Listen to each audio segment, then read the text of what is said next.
इस वक्त हमारे साथ हैं केंद्रीय जल शक्ति मंत्री गजेंद्र सिंह शेखावत। राजस्थान में उनकी उपादेयता इस चुनाव में साफ तौर पर नजर आई। परिवर्तन यात्रा से लेकर चुनाव प्रचार तक वे बेहद सक्रिय थे। अब मतदान के बाद क्या सोचते हैं वो? शेखावत साहब, लगातार पूरा राजस्थान घूम रहे थे चौपर से आप।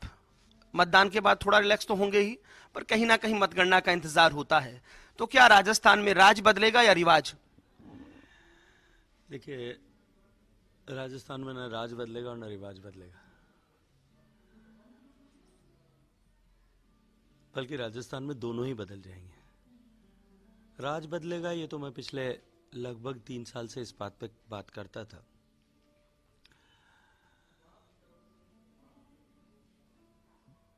चुनाव के पहले 1 साल से परिवर्तन यात्रा के समय जब हम पूरे राजस्थान में, परिवर्तन यात्रा से पहले जन आक्रोश यात्रा के समय पूरे राजस्थान में गए थे और जन आक्रोश को हमने भांपा था। सामान्यतया एक जनप्रतिनिधि चुना जाए या एक सरकार चुनी जाए, उसको लेकर के उसके विरुद्ध थोड़ा बहुत कहीं ना कहीं थोड़ा बहुत लोगों के मन में नाराजगी होती है, किसी एक कॉलम के, किसी एक सेगमेंट के, किसी एक छोटे से समाज के हिस्से या किसी व्यक्तिगत रूप की। लेकिन जो मेरा अनुभव था कि 1 साल पहले उस जनाक्रोश यात्रा में राजस्थान भर में प्रवास करने के बाद, कि राजस्थान की जनता अब की बार इस वर्तमान सरकार से आक्रोशित है और समाज का हर सेगमेंट आक्रोशित है। उसके मन में नाराजगी नहीं है, एक आक्रोश का ज्वालामुखी फट जो है वो अंदर उबल रहा है और वो निश्चित ही चुनाव के समय में फटने वाला है। जैसे जैसे चुनाव नजदीक आता गया, चुनाव परवान बढ़ा चढ़ा, तो मेरी इस धारणा को और भी अधिक बल मिला और मैंने मुखर होकर के कहा कि अब की बार प्रचंड बहुमत से भारतीय जनता पार्टी की सरकार बनेगी। जनता अब की बार चुनाव स्वयं लड़ेगी और चुनाव जनता वर्सेस कांग्रेस पार्टी ऐसा होने वाला है।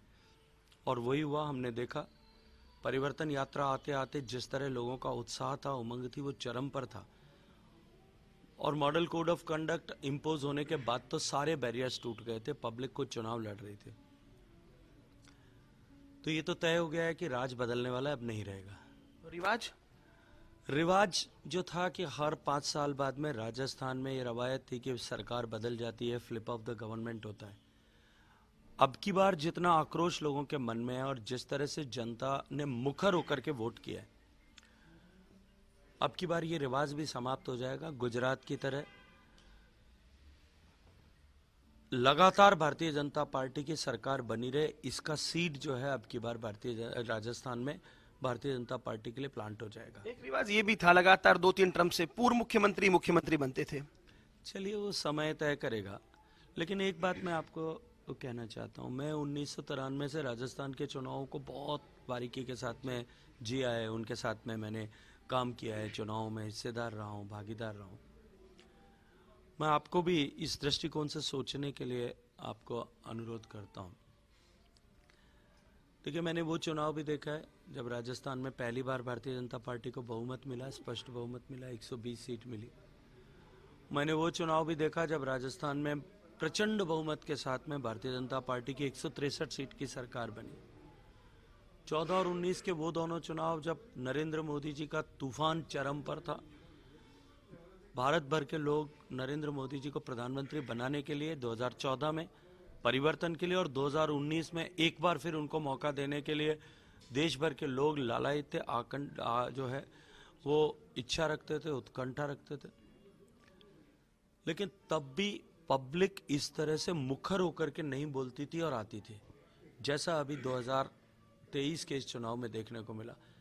इसीलिए मैंने कहा कि अब की बार जनता वर्सेस कांग्रेस पार्टी चुनाव था। पब्लिक कांग्रेस पार्टी को हारना ही चाहिए।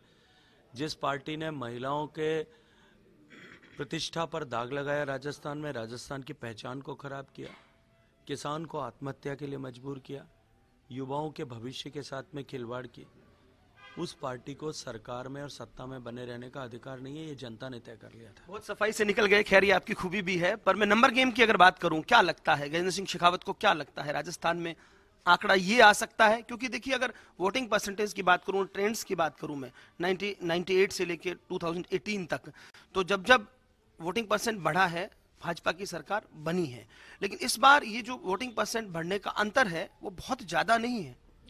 देखिए, केवल वोटिंग परसेंटेज बढ़ने का विषय नहीं है। विषय यह है कि अब की बार लोग सामाजिक, जातिगत और राजनीतिक इन तीनों प्रतिबद्धताओं से बाहर होकर के कांग्रेस पार्टी के लोग ही कांग्रेस पार्टी जो वर्षों से कांग्रेस के मतदाता रहे, वो भी कांग्रेस पार्टी हारे, सरकार में न आए, उसके लिए लोग कमर कस करके काम कर रहे थे। इसलिए अब आंकड़ों की बाजीगरी में जाने की कहीं कोई गुंजाइश भी नहीं है। जैसा मैंने कहा, जादूगर है, इसलिए हमने कहा, जैसा मैंने कहा कि इतिहास बनेगा। इतिहास बनेगा का अभिप्रेत अब मैं कहता हूं तो क्योंकि 2013 में हम 163 सीटें ला चुके हैं, तो इसलिए इतिहास जब बनता है तो उससे आगे हम जाएंगे, ये तय है। निश्चित सामने वाले जादूगर हैं, उनकी जादूगरी मैं सिर्फ इतना मानता हूं कि 98 में जब चुनाव हुए थे, परसराम मदेरणा जी का चेहरा था और मुख्यमंत्री वो बन गए थे। 2008 में चेहरा सीपी जोशी साहब का था, वो कैसे हारे, कैसे हराए गए, अब इस डिबेट में जाए बिना, चेहरा उनका था और मुख्यमंत्री जादूगर बने। 2018 में चेहरा सचिन पायलट का था, परिश्रम सचिन पायलट का था और मुख्यमंत्री वो बने। तो जादूगर तो हैं, कुछ न कुछ जादू उनको आता है। कहा जा रहा है कि भाजपा पहले से इस तैयारी में है कि जो विधायक जीत कर आएंगे, बाड़ाबंदी शब्द नाम दे रहे हैं कुछ लोग, तो मैं तो कहूंगा क्या कोई चिंतन मंथन पहले होगा इतना बड़ा? मुझे लगता है कोई आवश्यकता ही नहीं है। इतना प्रचंड बहुमत आने वाला है कि भारतीय जनता पार्टी को कहीं कोई सोचने की, विचार करने की गुंजाइश भी नहीं होगी। एक तरफा बहुमत से भारतीय जनता पार्टी सरकार में आ रही है। शेखावत साहब, आपके नेता कहते रहे कि हमारा चेहरा कमली है। अब तो चूंकि चुनाव हो गया है, मतदान हो गया है, तो अब तो चेहरे में बहुत सारे चेहरे दिखने लगे होंगे, और उसमें एक चेहरा ये भी चल रहा है कि Gajendra Singh Shekhawat is also in race. आप मानते हैं क्या?